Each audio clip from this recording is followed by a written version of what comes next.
I'm not under arrest, right? You're not under arrest. Okay, I can go, right? No, you're not free to go either. Why can't I go? Because I'm not under arrest? Who's a sergeant?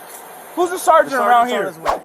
On the night of January 27, 2021, 24-year-old Cedric Altheimer was diligently delivering newspapers around 2 a.m. in Pierce County, Tacoma, Washington. Despite being off duty, Sheriff Ed Troyer noticed Altheimer frequently pulling in and out of various driveways. Finding this behavior suspicious, Sheriff Troyer decided to follow him in his unmarked personal SUV. The situation reached a boiling point when Altheimer turned his vehicle to face the sheriff, leading Sheriff Troyer to make a 911 call. Have you ever wondered what happens when a routine paper route turns into a high-stakes confrontation? You're watching Cops and Consequences. Subscribe now to join our community. Hey, keep your hands where we can see them. Hands on the steering wheel. Is that what you're coming over here for? Yeah, that's why we're coming over here, okay? I'm suspicious, huh? No, because he called saying that... I don't care what he called for. He's following me. Okay, we'll figure everything out. Talk to him. I don't need you to figure out nothing. I am working. We will figure everything out. I am working. Okay. I'm a black male in a white neighborhood, and I'm working. That has nothing to do with that. Yeah, it does. No. He's following me. Okay. He's getting out of the way, okay? Okay, he's still following me. We will figure that out. Yeah, get the away from me. I don't care how many cops show up. He's following me.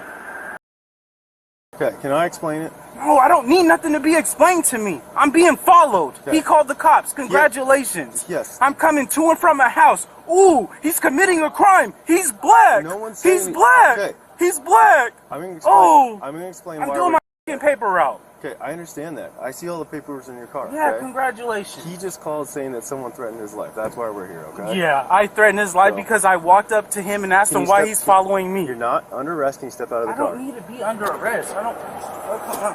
That's dumb. Appreciate it. You're gonna arrest me? No, I'm not gonna arrest you. Come sit right here, okay? What are we here for? Search my car. There's newspapers. This is the second time this happened to me. What's your first name, sir? Cedric, Altheimer. Cedric? Okay, Cedric. Okay, we just got a call saying that I'm in danger. Ooh, that's a lie. Now what happens to him? He's lying. That's what we're here He's lying. Okay? So what happens to him? Was there any what happens to a liar? In his 911 call, Sheriff Troyer asserted that Cedric Altheimer had threatened his life. However, the official police report later revealed that the sheriff admitted he was never threatened and had not seen Altheimer with any weapons. Despite being off duty, Sheriff Troyer's call was treated with the highest priority, prompting a swift response from over 40 officers across multiple agencies. Under Washington law, knowingly making a false report that leads to an emergency response is a serious offense. Section 9A84.040 of the Washington Revised Code states that initiating a false report with the knowledge it is untrue can result in criminal charges. Additionally, Section 424.850 allows victims of such false reporting to pursue civil actions for damages. Given that Sheriff Troyer later acknowledged the absence of any threats or weapons, there is a compelling case that he violated these statutes, potentially making him liable for both criminal penalties and civil damages. We will figure that out. To get 4 cops here. How many cops cars are here? Cedric. For a newspaper carrier? Cedric. I don't need to talk. It's not making no sense. I'm not under arrest, right? You're not under arrest. Okay, I can go, right? No, you're not free to go either. Why can't I go? Because I'm not under arrest? Who's a sergeant? Who's a sergeant around here? On his way, okay? Thank you. Please, I'm not under arrest, right? I'm going back to work, right? No, you're not leaving right now, but you're not under arrest, okay? Do you want me to put you in handcuffs? This is dumb. Right now, you're going to put me in handcuffs for what? Cedric. Because I'm talking? Right now, I'm just talking to you man to man, trying to figure out what's going on, okay? It's not a man-to-man conversation. Go talk to him. The one's so in danger. He's in danger. I got weapons. Cedric. I got weapons. Do you see how calm I am? Newspaper out. You see how calm I am? I pulled into his driveway? If I pulled into your driveway, I'm obviously your carrier. That's all we're trying to get to is what happened between you guys that made him call I am working. I am driving a bucket, and I'm in a nice neighborhood. I'm working. I'm over here every night. I see you guys every night. Nobody messes with me.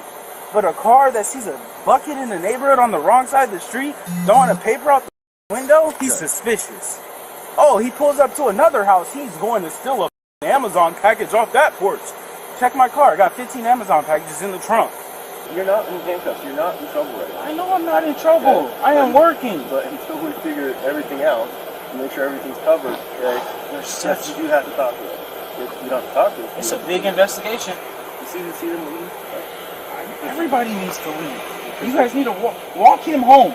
Follow him home. He needs help. He needs assistance. Did you ever threaten any sort of violence? No! Okay. What am I threatening for? That's I feel threatened. I'm followed. Just because I walked up on him, I threatened him? Did he make any threats to you? Nobody made no threats. Okay. That's a lie. If I made a threat, I'll tell you, but I didn't. I didn't even go to him angry. I just wanted to know why he was following me. Okay. That's simple. So, what this looks like is a big case of misunderstanding. Okay. He thinks you're doing something. You think he's doing something. Okay. Because I didn't answer none of his questions, he says he's in danger. You're a sheriff. You're so in danger. Cedric, stop. We pulled over so many paper delivery people because, yes, it is weird when we see them in the middle of the night going from house to house, and people always call you guys in, right? You always have cops drive by you. Sometimes you get pulled over, sometimes you don't. Once you realize, oh, you're just delivering papers, let you do your job, okay? Obviously, he didn't realize that you were doing it. Sheriff Troyer became suspicious of Altheimer due to his repeated maneuvering in and out of driveways. Legally, driving into a driveway is not a crime. According to Section 46.04.420 of the Washington Revised Code, driveways are private property used by the owner or those with permission. Typically, delivery personnel like Altheimer have implied permission to access these areas for their work.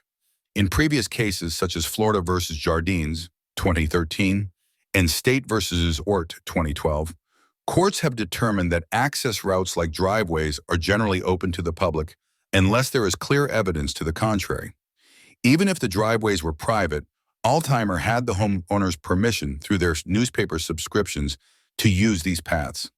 While his actions were legal, Sheriff Troyer may have misinterpreted normal delivery activities as suspicious without sufficient cause, leading to an unwarranted pursuit. Papers, bags hanging in the window. How do you not see that? There's no tenants. I'm not hiding nothing. Front windows are clearly down. What are we waiting for? We're waiting for them to talk to him and figure out what his side of the story. What do we need to talk to him for? He's following me. Just because he made the call? Yeah, because you are the two involved. So if I would have made the call, you guys would let me go? You are the two involved. So that's why we're getting involved in what? A car following you? Yes. If it's a sheriff? Somebody that has a gun on him? If it's as simple as that, yeah. Okay? I understand your frustration. I appreciate you being quiet. Okay? Throughout the encounter, Altheimer consistently pointed out that Sheriff Troyer was following him. While being followed isn't inherently illegal, certain behaviors can escalate it to harassment or stalking. Washington law defines stalking under Section 9A 46.1110 as intentionally and repeatedly following someone without lawful authority, causing fear of harm. In this situation, although Sheriff Troyer was performing his duties, his persistent following without clear justification may have crossed into unlawful behavior.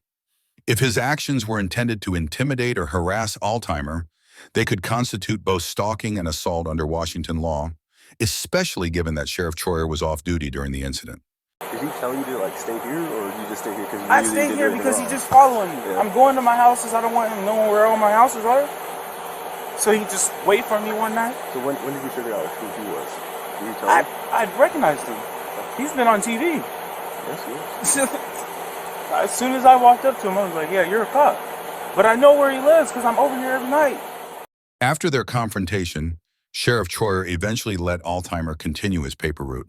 The incident triggered a criminal investigation by the State Attorney General's office, initiated at the request of Washington Governor Jay Inslee. Additionally, the Pierce County Council began an independent inquiry, but later paused it pending the Attorney General's findings. As of now, the investigations remain unresolved, and it's uncertain whether Altheimer will pursue legal action. Evaluating the actions of those involved, Sheriff Troyer's decision to falsely report threats and misuse police resources is highly questionable.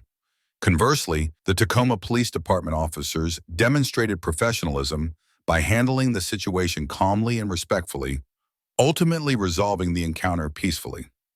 Altheimer maintained his composure and complied with the officers, successfully defending his innocence despite the intense scrutiny. This case intriguing and want to uncover more intense police interactions and their consequences? Subscribe to Cops and Consequences. Don't forget to hit the notification bell so you never miss an update. Share your thoughts in the comments below and let us know what stories you want us to explore next. Thanks for watching.